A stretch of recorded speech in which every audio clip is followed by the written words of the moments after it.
Hi and a big warm welcome to you. रिटेन्यू की tutorial video series में आपको खुशामदीद करता हूँ। आज है हमारी ट्यूटोरियल सीरीज की 5th एपिसोड। उम्मीद करता हूँ आपने पिछली चारों देख ली होंगी। तो आज की वीडियो में हम देखेंगे कि सेल रिकॉर्ड क्यों इम्पोर्टेंट है, डैशबोर्ड में इनवॉइस को सेटअप करने के क्या तरीके हैं, डेली सेल को किस तरह रिकॉर्ड करना है दोनों केसेस में कि वॉक इन कस्टमर और अपॉइंटमेंट बेस्ड कस्टमर को सेल में कैसे कन्वर्ट करना है, और डे एंड पे कैश रिकन्सिलिएशन कैसे करनी है। तो चलें समझते हैं सेल रिकॉर्ड क्यों इम्पोर्टेंट है। हर सेल को सिस्टम में रिकॉर्ड करने से आपको अपने सॉफ्टवेयर की मैक्सिमम फंक्शनैलिटी इस्तेमाल करने का मौका मिलता है, जैसा कि लॉयल्टी प्रोग्राम, कैश लॉस को प्रिवेंट कर सकते हैं, कस्टमर एंगेजमेंट को बढ़ा सकते हैं, और सबसे इम्पोर्टेंट आपकी बिजनेस की रिपोर्टिंग एक्यूरेट हो जाती है। तो चलिए डैशबोर्ड की तरफ बढ़ते हैं और देखते हैं कि इनवॉइस को सेटअप कैसे करना है। इनवॉइस को सेटअप करने के लिए हम लेफ्ट साइड मेन्यू से सेल की हेडिंग पे आते हैं। इसमें आपको 3 चीज़ें नज़र आ रही हैं। पहले देखते हैं टैक्स मैनेजमेंट। याद रहे जो टैक्स नंबर आप यहाँ पे मेंशन करेंगे वो इनवॉइस में ऑटोमेटिकली कैलकुलेट हो जाएगा। टैक्स की 4 ऑप्शंस हैं, आप अपनी मर्जी से एनेबल डिसेबल कर सकते हैं। सेकेंड चीज़ है इनवॉइस का सेटअप। इसमें 3 टेक्स्ट ऑप्शंस हैं, जिसमें से बॉटम पे हमने थैंक यू मैसेज लिख दिया और बाकी 2 को हम अपनी मर्जी से यूज़ कर सकते हैं। और अगली चीज़ है कैश रिकन्सिलिएशन। यहाँ से हमने कैश रिकन्सिलिएशन को अनेबल कर दिया।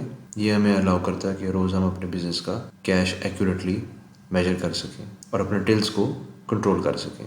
एक फाइनल चीज़ जो इम्पोर्टेंट है वो है आपके बिजनेस की सर्विसेज। तो ये ज़रूर मेक श्योर कर लीजिएगा कि सारी सर्विस डिस्क्रिप्शंस और प्राइसिंग्स एक्यूरेट हैं, क्योंकि यही रिफ्लेक्ट होंगी इनवॉइसेस के टाइम पे।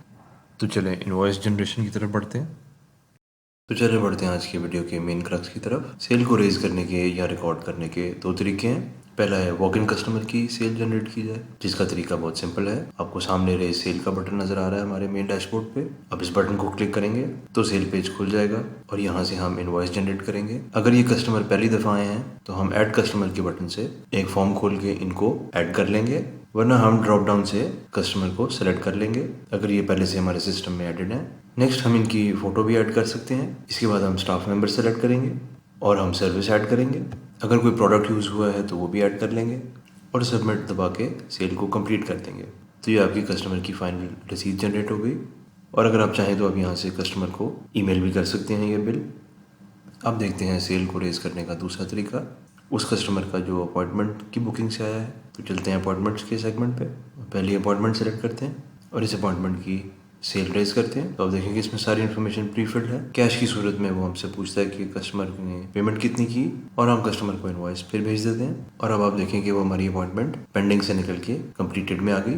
हम अपनी जनरेटेड सेल्स को एडिट भी कर सकते हैं। एडिट करने के लिए किसी की भी डिटेल्स में चले जाएंगे और इस तरीके से हम अपने सारे कस्टमर्स की सेल को रेज कर सकते हैं।